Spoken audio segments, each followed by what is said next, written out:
it's live, yeah. Maybe. Hello and welcome. It is really, really good. It's Wednesday again. It's really, really good to be here. We absolutely love our weekly YouTube shows. And there's always a little bit of a bit in the moment there when it starts where we're not sure whether we've gone live or not, and so we're jumping in. So anyway, good evening and welcome everyone to our Wednesday YouTube show. So we've got an exciting show coming up for you this evening. Yay. We're going to be talking about, our topic is we're going to be talking about going in a different direction, or if some of you are observant and noticed when I filled in the thing, I said go in a different direction. Forgot the G on the end of go in. I forgot the G. So we're going to hang loose and we're going to go in a different direction tonight. We're not the Queen's English and going to be going. We're going in a different direction. And then stick with us. You'll be all right. And then the question is, how do I recognise my wisdom? Oh my goodness, we always talk about Relationship School because we are super duper duper excited that Relationship School is now, what's the matter? Our connection is unstable apparently. Oh, it's gone now, so we might be all right. Oh, hopefully we'll be all right. Yeah, come on, let's go with it. Let's carry on. As you were. I was thinking you're supposed to be looking excited, Becky. Yeah, it wasn't Relationship School that made me feel like, oh, it was the internet. What made you feel? It was the internet. Yeah. The internet will tell you all about that. Okay, so the internet makes you feel a certain way. Good. Now we've got that sorted. So yeah, we are super duper excited that Relationship School is now open for registration, and we're even more thrilled that some of you have registered for Relationship School. So we've got some people in there. That's really cool. Of live calls with us, and we are going to be diving deep into all things relationship related, sorts of really exciting things, and diving really deeply there. But Relationship School is going to be even out of term time. There's going to be stuff in there if you want to do some self-study, if you want to look at things, if you want to catch up on webinars and things like that. For the entire time, there's going to be things in there that are going to be available to you. And we've been working hard and creating all sorts of really nice stuff. And we're going to keep on creating stuff like that. So it's going to become a really, really useful, and time we run the school live if you want to, for always and forever. So that's Relationship School. Yay. And so I just wanted to share a little bit about mentoring this week, because we're starting our next mentoring program next month, and next month begins next week, doesn't it? Oh goodness me, March is nearly upon us. So we're starting our next mentoring program probably middle end of March, so only a couple of weeks away now, hopefully. And just wanted to let you know that that's happening, because we know a lot of people obviously see these videos, see the stuff that we do, and if you are interested in what we share and how we talk about these things, and you wanted to deep dive a little bit more with us about what it is, really get into the nitty-gritty of what's going on in your life, then mentoring is a great program for that. So if you want to know more about that, you can drop us a message, you can comment below this video, or you can connect with us on our website. Yes, absolutely. So any questions, just get in touch. Yes. So the other exciting thing, I'm looking at the board up there because I've got my list of what I'm supposed to be saying, so I get it right. So we're really excited to announce our winner from last week, because we introduced having a competition on our YouTube show every week. And so last week's competition was, we talked about books, and we had Barry the bookman with us, didn't we? Did, very briefly. Our little guest who joined us for a little while. And so we asked you to share with us what has been a life-changing book for you, and we had some amazing interactions, and quite a few of you commented, and our winner of that competition is the lovely Gavin. So we will be in touch with you, Gavin, to sort out your prize, and we're going to have another competition this week. So if you stay with us and you listen, you're going to be able to hear at the end of the show what it is we want you to do this week, and you will also be able to win. You can ask us up to 3 questions. This is going to be the prize. You can ask us up to 3 questions, and we will make you a personal video answering those questions for you. So if you're interested in winning that prize, at the end of the show we're going to tell you what it is you have to do. And congratulations, Gavin. Yes, well done, Gavin. That's absolutely smashing. Deb stole my next line. Oh, sorry. The joyous thing about Deb not wearing her glasses is she can't read very much. I can't see with or without my glasses that far away. They don't work. So I was going to say, stay with us till the end and we'll tell you what the competition is. But what you can win this week, as Deb said, is up to 3 questions that you can ask us. And we will put together a little video that's just for you answering those 3 questions. So that's what you get to win. And that'll be entirely your video to keep. No one else will see it unless you want Private to share video. it. But it will be entirely for you and your questions. So to win that, stick around, because at the end of the show, we'll announce the competition. Do you want to steal my bit now? Or No, back to you. I managed to say something. Over to you, Deb. Okay, so we're going to dive into the show now with our living and learning and loving. So, oh my goodness, what a week it has been. So over the weekend, we had our retreat. I just love our retreats. They're so relaxing. They're a lot of fun. We have some amazing people join us. And I think there is always learning when we're at our retreats. There's always, we have some amazing people join us, and all sorts of things happen. You know, when you kind of get together like that and spend a weekend and you're hanging out like that and you're cooking and sharing and things, inevitably things happen, you know, during those times that give us some invitations to learn something about ourselves. So my living and learning this week was around when we got back from the retreat. Actually, we had an amazing time when we were away, and when we got back, I hadn't seen my daughter for a good while, so I was absolutely dying to see her and dying to see my grandson. But we had been out of the office on Friday and we were out of the office on Monday, and so we had an incredibly busy day on the Tuesday, and so I wasn't going to have time to see her on the Tuesday. And I know that she was disappointed that I didn't have time to see her on the Tuesday. And I watched me go back into that place. You know, I know I've talked before about various relationships, you know, and relationships I'm in. And I notice how as human beings, we tend to have go-to places. And if we've played certain roles, I guess, with certain people, it's very easy to fall back into those roles. And it was really interesting for me that I went straight into this place of, oh my gosh, Laura's going to be upset with me, blah, blah, blah, blah, blah. I started making up this story of what was going to happen because I hadn't got time to see Laura on Tuesday. And one of the things that I have noticed about that is that if I can bring that back to me, if I can calm down and come back to my grounding and come back to how I know that my experience is created moment to moment, and get out of the story, however real and true it looks, how much I calm down and how well things play out from there. And I've noticed this time and time again with a million things that I do, with all sorts of places.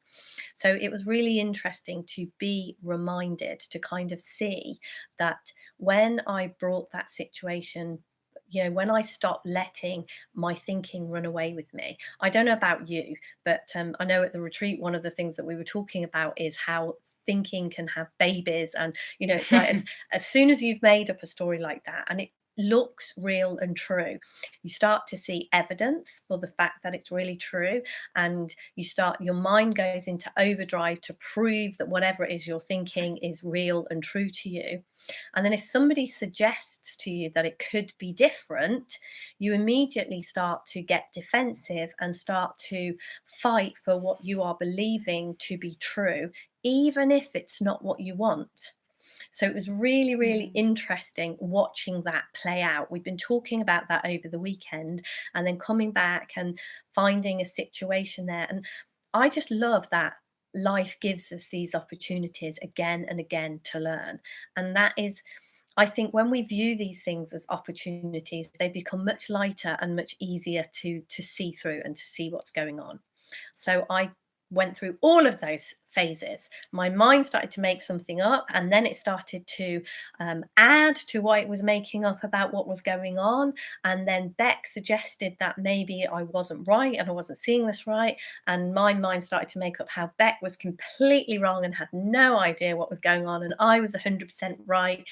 It went into that defense mode and to keep alive something that I didn't even want to be true. And that it fascinates me the way that our minds do that. And I found it so helpful to see all of that going on and then just to take a breath and to see if there was something different that I could see around it. And then as the day played out, it happened that I was free on Tuesday evening and I went to visit her and we had a lovely evening. It was just really lovely. Had a really nice time. It was really nice to see my grandson. And I kind of saw again that when I bring stuff back to me, when I do that, and when I kind of have zero tolerance of the crazy thinking that goes on in my head, the world is actually a really friendly, really beautiful place. And my daughter is amazing. So to finish up with what am I loving? I'm loving my Laura again. She just never ever ceases to amaze me, that the things that she does and how good a mother she is and what she's doing out in the world. So yeah, that was really good for me. Nice. I like that one. Yeah, it is amazing what kind of where we can create our stories and then where we defend them to the death almost, even though they're stories that we don't want. That if you kind of asked us, do you want that story or don't you? You know, do you want to be seeing it that this is going to play out like that, or do you want to just drop that story and move on? No, I'm going to defend it to the death. It's not certainly it's not easy to for me, I've had to have seen the benefits of dropping those stories for it to make sense to me now to drop them. And that is absolutely within, I mean, that whole thing played out within minutes. It was over really quickly. And what I can see in the past is that would have been huge. It would have gone on for way, probably still would have been going on now, to be fair. It would have played out very differently and still going on. And yet I think it is such a gift that once we have seen that dropping those stories is so beneficial to us, it's much easier to drop it. To go that way. Good. So my living and learning this week, obviously mine's also retreat based. That feels like what we've been living the last. I think we've been living and learning all about retreats. So kind of last Thursday was spent doing all the retreat prep, and then Friday to Monday we were actually at the retreat, and it feels like yesterday was just a crazy day back in the office, kind of just catching up with stuff and following up from the retreat. We didn't end up with much time yesterday, did we? No, it was quite a busy day, really. It was a busy day. Which it often is when we've been away like that. So yeah, my learning is from the retreat. And what happened for me at the retreat was really, really interesting. There was kind of two things that happened, and they were sort of piggybacked on each other a little bit.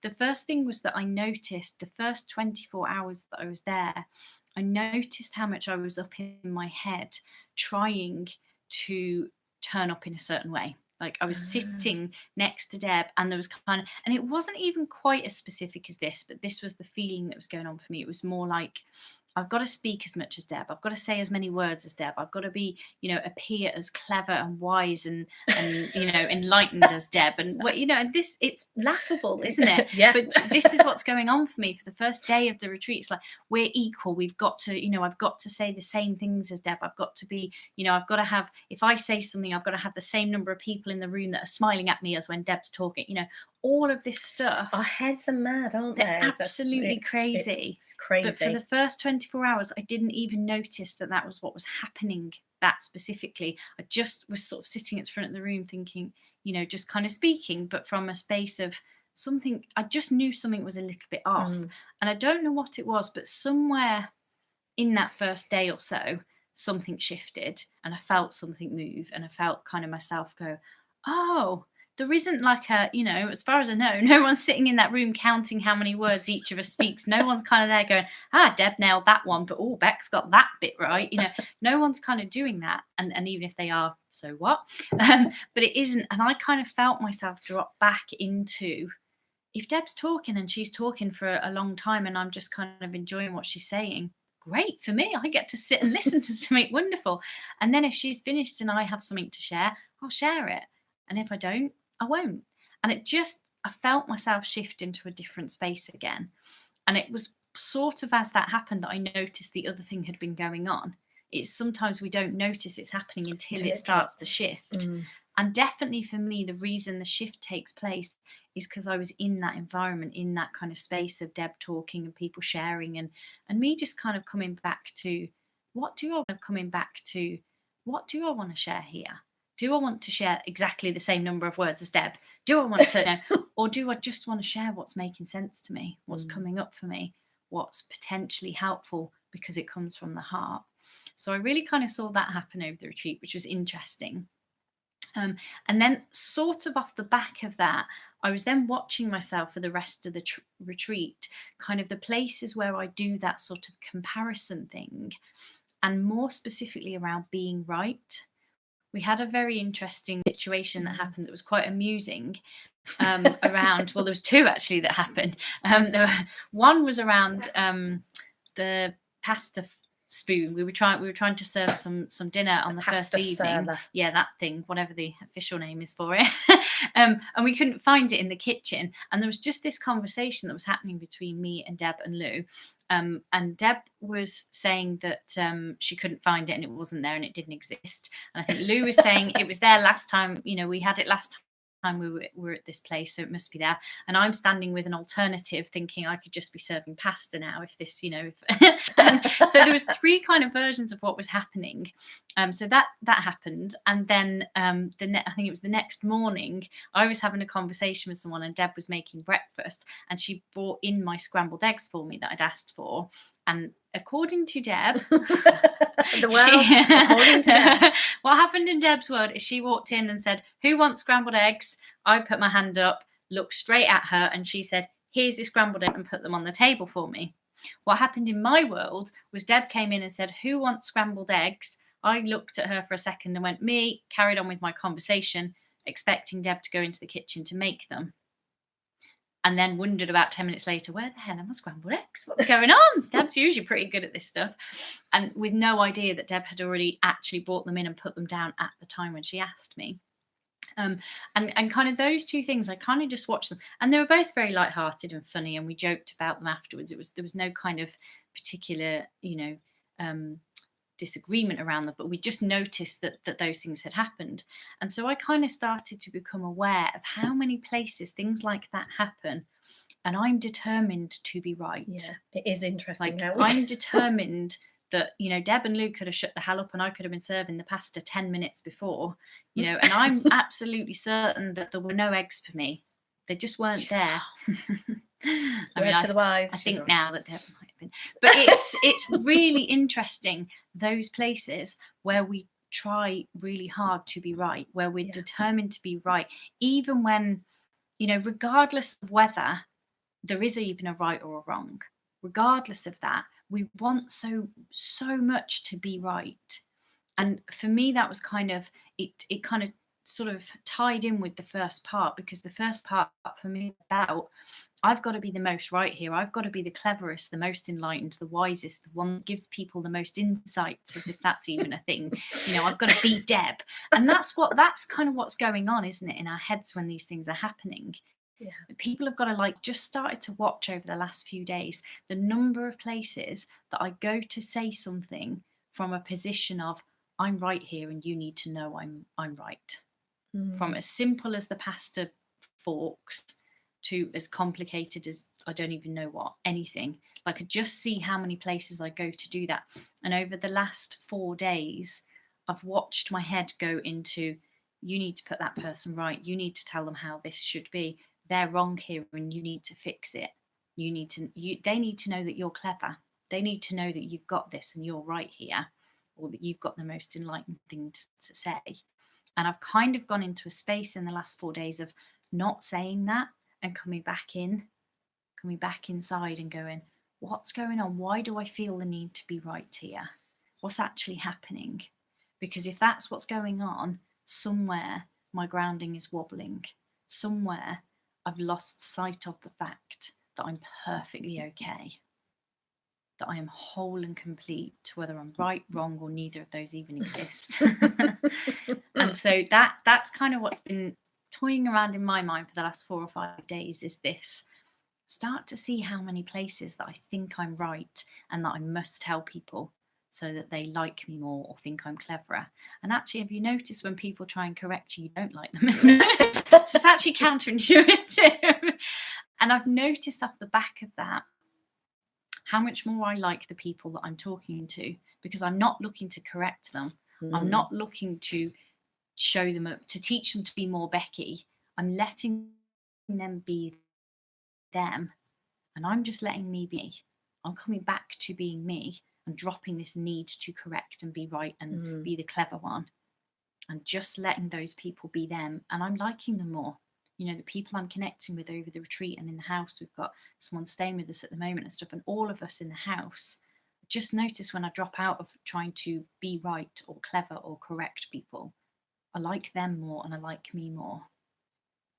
So that's been my living and learning over the last kind of that's brilliant, almost a week. So yeah, I am obviously right about the eggs, but that was such a funny one though, wasn't it? It was we really had a real funny. kind of, whoa, genuinely my reality was that there were no eggs there, and I think there were other people in the room that say there were, so I have to take that one, I'm afraid. But it is so funny, like I was in conversation with someone, so that was my reality, and the eggs thing was kind of a distant something. In my world, you were looking at me, and I actually was saying, here is the scrambled eggs that people wanted. You know, who are the people that wanted them? They're here. And you actually looked at me. So in my mind, you'd heard me. Yeah. It's and really, in my reality, really Deb was asking so that she could go off and cook them. So very quickly, I'd kind of moved back into my conversation because Deb was now going to cook eggs. Yeah. So it really kind of brings to life the point of what we share, and kind of when we're thinking something, that's the experience we get. And we create lots of things that support that is what is actually going on. It's fascinating when you see what your mind does and how it does it. It's amazing. And the people that I am loving this week, they're people. Yeah, they're people. They're mostly people, because that's, you know, I mostly love people. Are all of the people that commented last week for our competition. Yeah. And I'm going to name you because I'm going to try and remember you. Oh my gosh. It was our winner. So yeah, I'm absolutely loving the fact that you all got involved and thank you. Yeah, commented on our show. Because if you missed last week, what we were sharing was that part of the reason for doing these competitions, aside from the fact that they're tons of fun, so why wouldn't we do these shows for free, and we put a lot of videos on our channel for free, and we want to be able to keep this as a free resource, but we also are fairly fond of eating and paying our bills. So we're trying to kind of build this business to a point where these resources are free, but we're actually able to earn some money from them. And in order to do that, YouTube we have to have a certain number of viewers and a certain number of interaction and that kind of thing. So if we can have people interacting with our shows and watching them and commenting on them, then we can keep this resource free to everybody out there that's enjoying it and getting something from it. But then we kind of thought, why not make that a fun thing? Have a competition. You guys get to win something, and you have some fun commenting on our show. So thank you. I'm loving you guys for commenting last week, and keep it up, and encourage your friends to take part. And because one of the things that we will do then as well, I mean, on our YouTube show every week, we answer questions that people have asked us, and we talk about a topic that you guys are interested in. So that's something that we can make more videos like that. We can share more to be helpful to people, and that's why we want to build our YouTube, to be a useful resource, for a place for people to come to, if they need it. So cool. So I think that was our living and learning and loving for this week. So we're going to move on to our question. So our question this week is, how do I recognize my wisdom? Wow. Well, she's got long blonde hair. So one of the things, in case you're quite new to this when you're watching this, one of the things that this understanding that we talk about, can be known as different things. But when I first sort of came across this, when I started looking in this direction, kind of recognizing my spiritual nature as well as my human nature, I came into this under the hung up and worry about that. But that was kind of what I heard a lot about when I first started looking in this direction and learning about a deeper truth about who I am.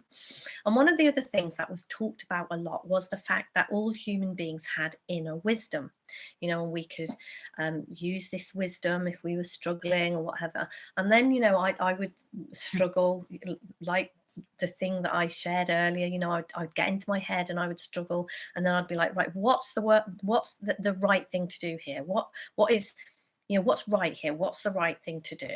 And different things might come into my head, try this or do this, or whatever. And all of them would look, I could find reasons why they were bad ideas. I could find reasons why they were good ideas. And then I'd started on this journey. I was looking inwards. I was learning about myself. And then I was like, well, I have this wisdom thing. So, which one of these ideas, which one is my wisdom? Which one is the right one? And I would get right up in my head trying to decide which one of these things that looked like an idea to do was the right one to do. Which one was my wisdom? And I would just get really exhausted with the whole thing.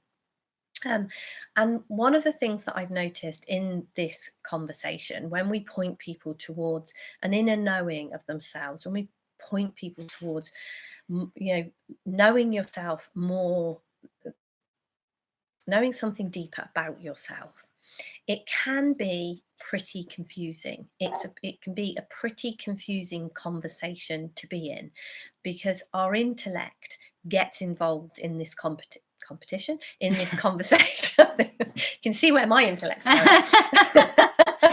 Intellect doesn't comment below with the competition later. Wow. Our intellect gets involved, and it wants to make sense. It wants to, if somebody has talked about principles, it wants to know what they are, where they fit, what they're now, which order. Our intellect starts to do this. And then if we've been told we have wisdom and we know the right thing to do, okay, what is it? Where is it? How do I recognize it? Where does it show up? And we get very in our heads, and we get very, very lost, because the direction that this conversation is trying to take us in is into our hearts and into a deeper knowing that just makes sense. And sometimes things that make sense to our heart don't make any sense whatsoever to our head. About my wisdom is that it kind of shows up. If something is going on in my head and I'm thinking, should I do that or should I do this? And this might be right because this might be the outcome. And this is the right way because this is the outcome. What I've kind of started to see more and more is I'm just in my head, and neither one of those things is my wisdom. When I'm trying to choose between different things and work out which is best, if it is ever possible, what I do is just take a step back from all of it and just allow what happens to unfold. And I think that is one of the things that human beings find incredibly difficult. We're kind of like, no, sorry, that isn't the answer I want. This isn't what I want to do. Do you not understand? I've got to make a decision here. I've got to do this thing, and I've got to know what my wisdom is telling me to do. So sorry, can we scrap off that you've just said, and can you explain to me how I right now in this moment see my wisdom? And this conversation is pointing into, we're going into our topic now. This conversation is pointing us in to look somewhere different, to see something. Knowing ourselves is knowing this deeper part of ourselves. And I think the more that we trust that, like when you were talking earlier about seeing that you wanted to be right, that definitely is an intellectual thing. That is our ego, or whatever you want to call that. We want to be right. And one of the things when you were talking, what was coming to me is how uncomfortable I find that when I'm in that space. When I'm defending being right. Yep. Or when I'm having that going on in my head, that even the thing that you were talking about at the retreat with the spoons, it was like I wanted to be right. I could feel it in me. Yeah. And it doesn't come with a nice feeling, does it? And it's kind of like, oh, I know the safety net. It has got you. You're going to drop into your wisdom. It is not your job to decipher what is wisdom and to recognize it. Your job is to trust and let go, and to see that wisdom will, in those moments when we start to trust life, wisdom is just going to show up. And as things move forward, you'll notice that you followed your wisdom without it. It's not doing, it's not something you have to work hard at. You know, when I came back from the retreat and I was in that place and my head was making up that story, and my head was making up that I needed to get it right. And again, it kind of all came down to, I felt like I needed to be loved. I felt like I needed to be approved of, and I needed to get it right so that I could be loved and approved. And who needs to approve of me is me. When I kind of remembered those things, wisdom just showed up. Wisdom was just there. Wisdom is who we are in us. And in some moments we would label it thought, and in other moments we would label it wisdom. But it's an energy that kind of runs through us. And I don't know if you're like me, that appears like in words sometimes inside. It seems like there's words inside my head. And sometimes they're really comfortable words, you know, the kind of what I would label as wisdom, and other times they're the uncomfortable words, like I was talking about at the retreat, where it's like, that's not so great, I'm not enjoying those so much. And for me, it's about getting to know the feelings. As that energy moves through me, what is the feeling telling me? You know, is it a good feeling? Is it a comfortable? Exactly like Deb was just saying in that example from the retreat, it wasn't a nice feeling. We were kind of all in this sort of slightly defensive pose of, but I want to be right, but I'm standing here with something we could use. Yeah, but I know it wasn't that. And it doesn't feel so good inside. And to me, that is this system that we're a part of, the kind of the way we explain how we really work. We are given this incredible gift of feeling. And the feeling is simply telling us whether the quality of thinking we're having can be trusted or not, whether we, you know, whether we listen to it or not. And when it's coming with that uncomfortable, agitated feeling, just don't pay any attention. Just don't kind of go along that road. And I think maybe the other way I would say that is you know, the phrase, oh, Colette said we're frozen. In case you don't know, you're frozen. Ugh. I'm just going to respond and say, can you hear us? I'm not sure if it's just our video that's frozen. So yeah, for me, another way that I would say that is follow your heart. Like, and what I mean by that is don't go into the intellectual kind of, is it thought, is it wisdom, is this one my wisdom or is that my, but just kind of know in your heart which one's feeling good, you know, what's feeling good here.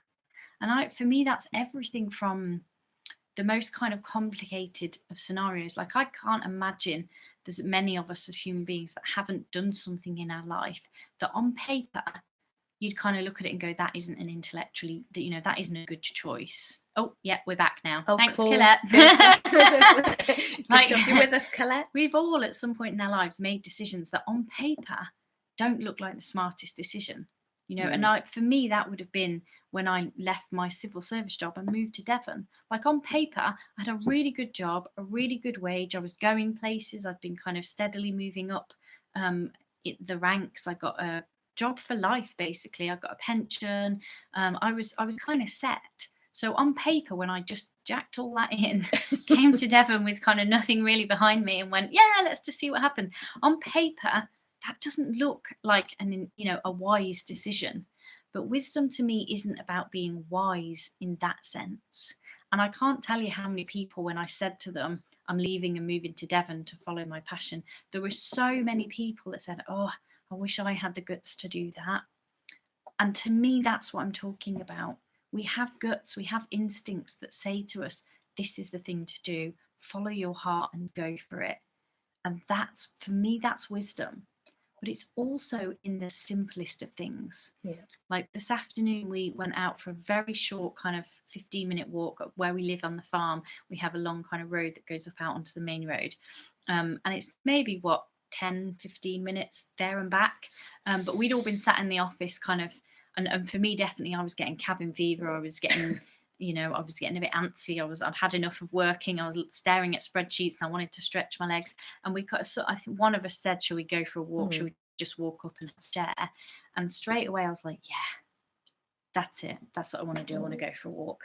And, you know, if somebody had said to me in that moment, what is your wisdom saying to you?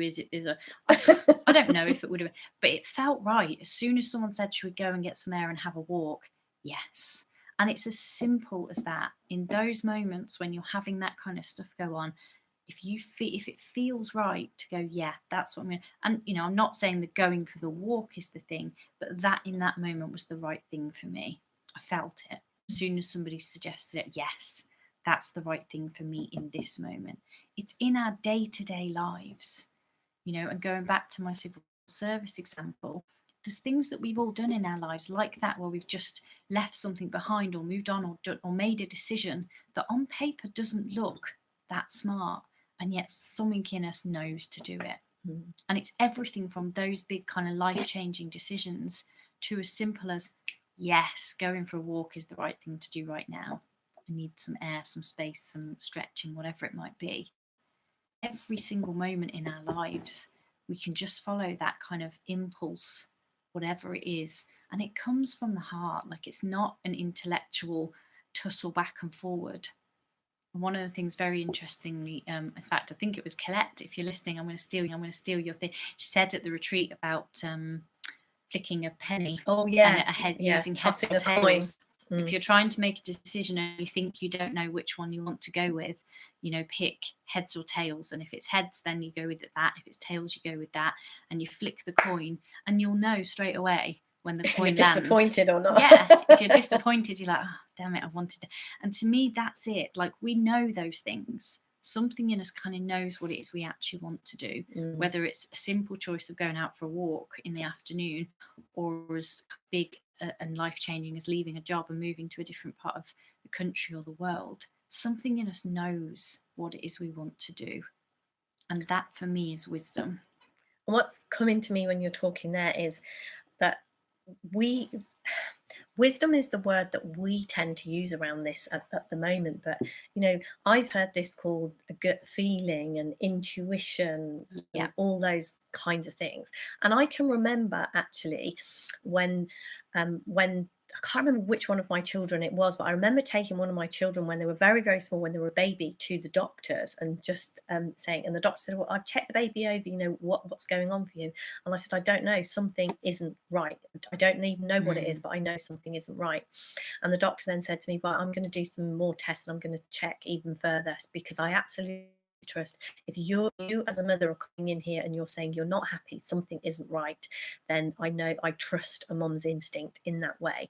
And it turned out there was something wrong, and we managed to put it right, because the doctor knew that a mum's intuition was something that was worth taking seriously, and yet it didn't look like it. You know, initially it didn't look like that was how it was. It didn't look like, you know, the doctor had given, I remember what it was now, but anyway, the doctor had done the due diligence to a degree and was kind of like, no, I don't know. But as soon as he spoke to me, he said, I respect a mother's intuition. And so it's nothing new. We kind of know that, and we have that. And I think what we do is we get in our heads and our intellects kind of go, oh, okay, so there's this thing here. What is it then? I want to know. And it's a heartfelt thing, that there are some things that we just know. And as always, you know, when we're talking in this way, I would just kind of invite you to get curious about that and see, there will be instances of this in your life that you will be able to recognize in yourself.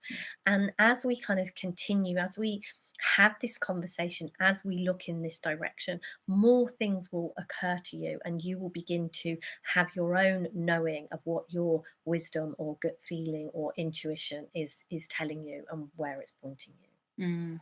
Yeah, absolutely. Okay then, topic time. Oh, our topic. Well, as always with our questions and our topic, they very much run into each other, don't we? So our topic this week is going in a different direction, and a little bit like the wisdom thing we were talking about, what I see very often in this conversation, you know, when we're pointing people inward, when we're trying to, you know, find that truth of who we are, it can be, we can use phrases that can seem a little bit like, what do you mean? And that is where this topic came about, because it's like, what do you mean going in a different direction? What does that even mean? What are you talking about? And I think, some of the thing that we were talking about when we were answering that question, we talked about seeing things differently, maybe seeing as human beings and spiritual beings. We're 100% spiritual and we're 100% human, and showing up like that, we have a built-in ability to see absolutely anything differently, because things that appear to be out there are way, way, way less objective than they appear. It seems that the way that this world works is there is something that is out there, and then I am looking at it.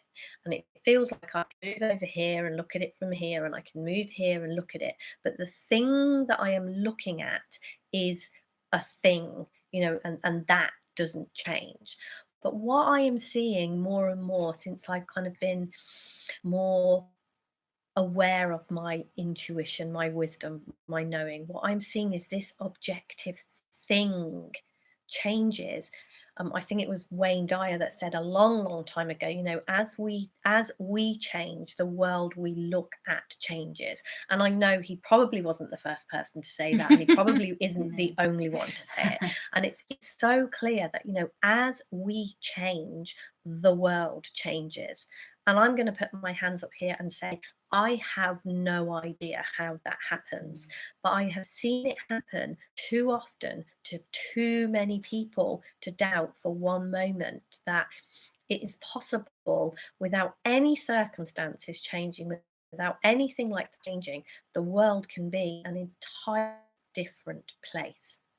To me, what going in a different direction, what it's kind of alluding to, what it's pointing towards, is seeing that in those moments, when we talked about those spoons and things at the retreat, else there, look in a different direction, we can understand how experience is being created moment to moment, and see that there's something else to be seen, there's something different.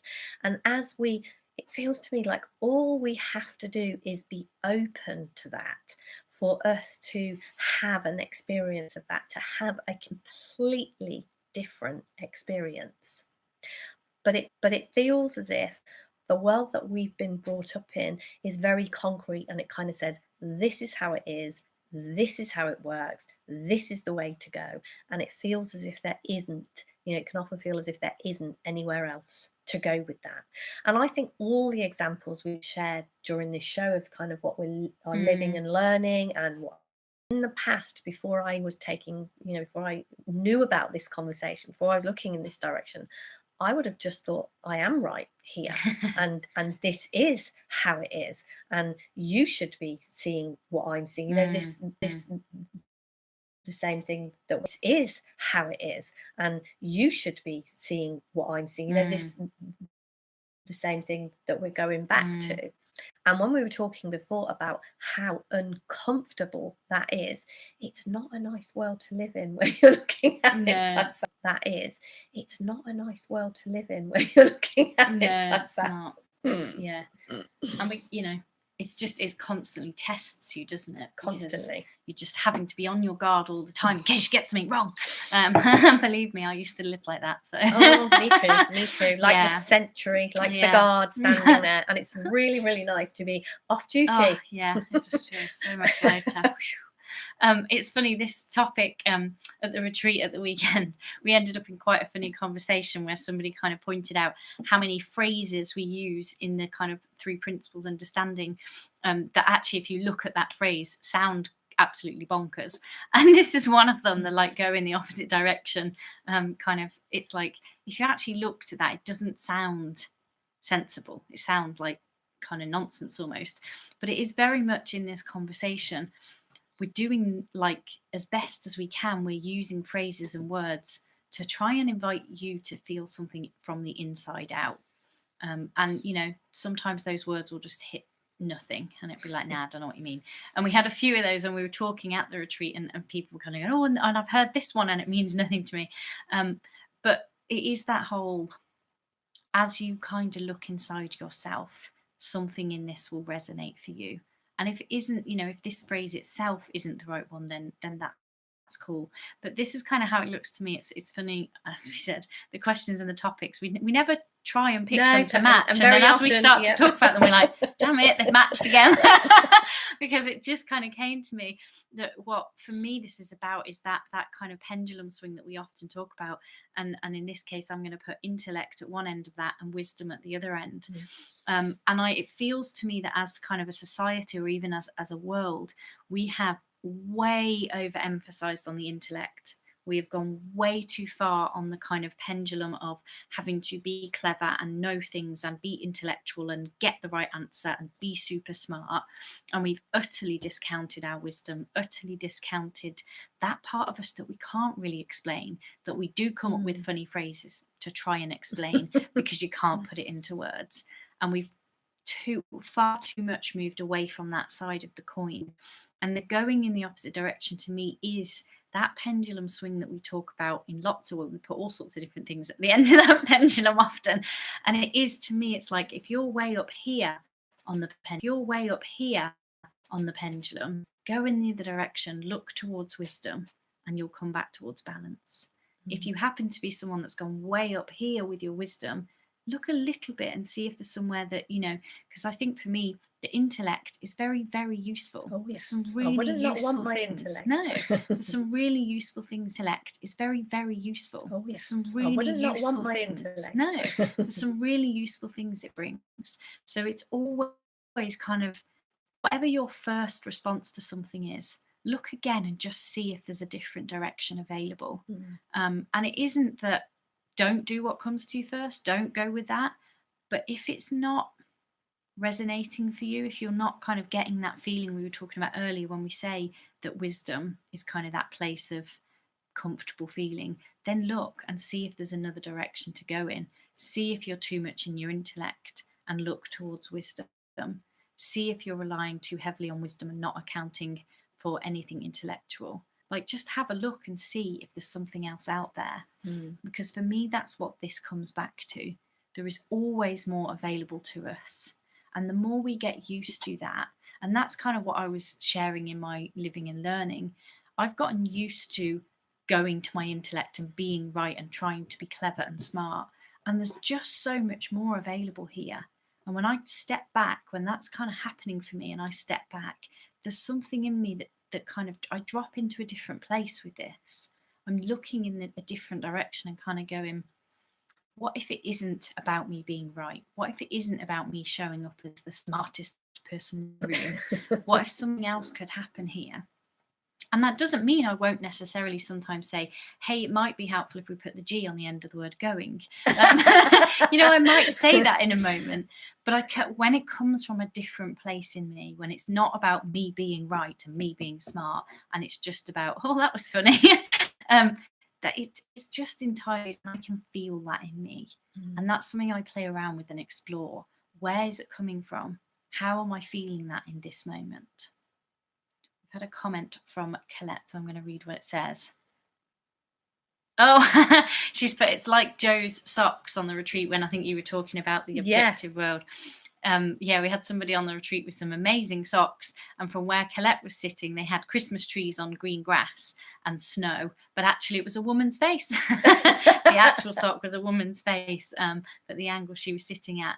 So yeah, it's kind of what we're thinking, what's coming through us is the experience we get. Yeah, thanks, Colette. I'd forgotten about that. They were great socks. They were. Yeah. And it is kind of seeing that if somebody else is seeing something different, maybe being open to what somebody else is seeing. I've seen the real usefulness of being open to that rather than going straight to that place of defense and arguing and deciding that I'm right, I'm the one that's seeing this as right. And when you first started talking about going in a different direction, and one of the things that made sense to me when I talk about going in a different direction is it feels like for a lot of my life I was trying to solve my problems out in the world. you know, if I didn't feel good, like we've talked today about not feeling when we want to be right, and it would have felt to me like something out in the world, like you needed to be different and Lou needed to be different, or that, you know.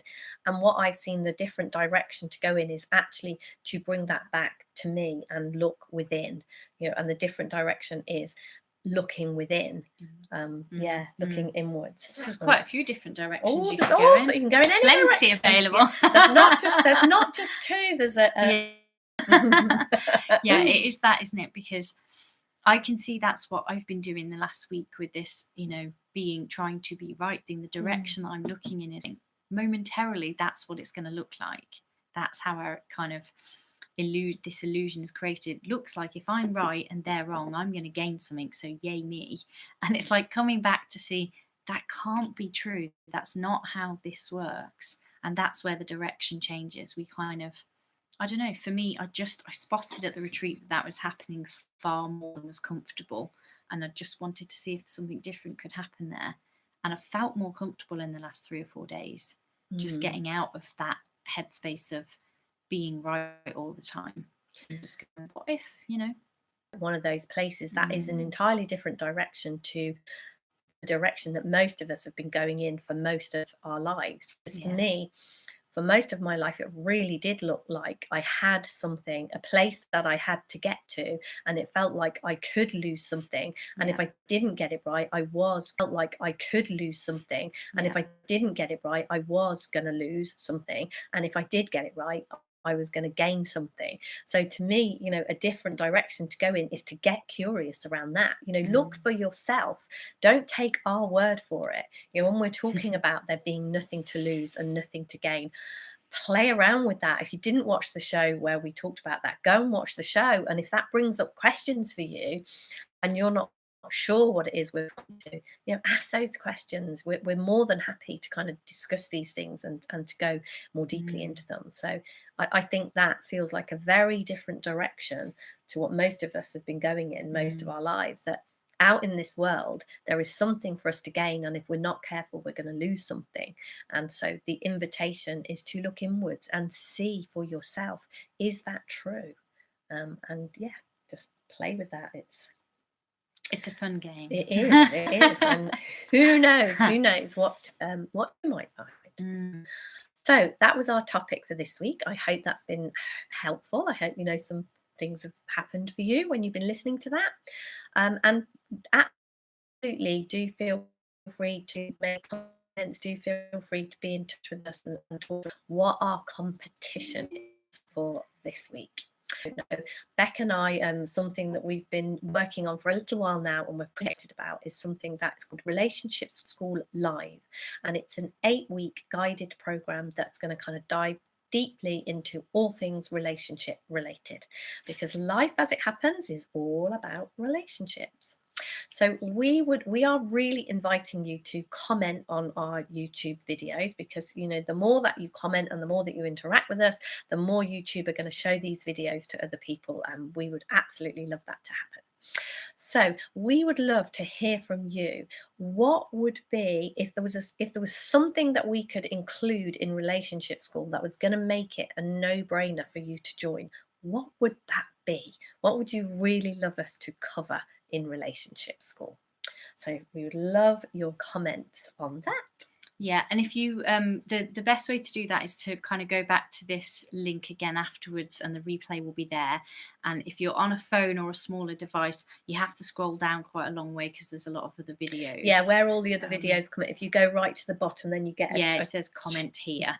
Comment. So you've got to be dedicated and you've got to really want to win the prize. But we know you do, so you can tell them what the prize is if you want. So the prize then is that you can ask us up to 3 questions, and we will put together a video just for you answering your questions. Yes, it'll be a totally private video. Entirely so you can ask us anything you like. Nobody else will hear the answers. It's just for you. Yeah.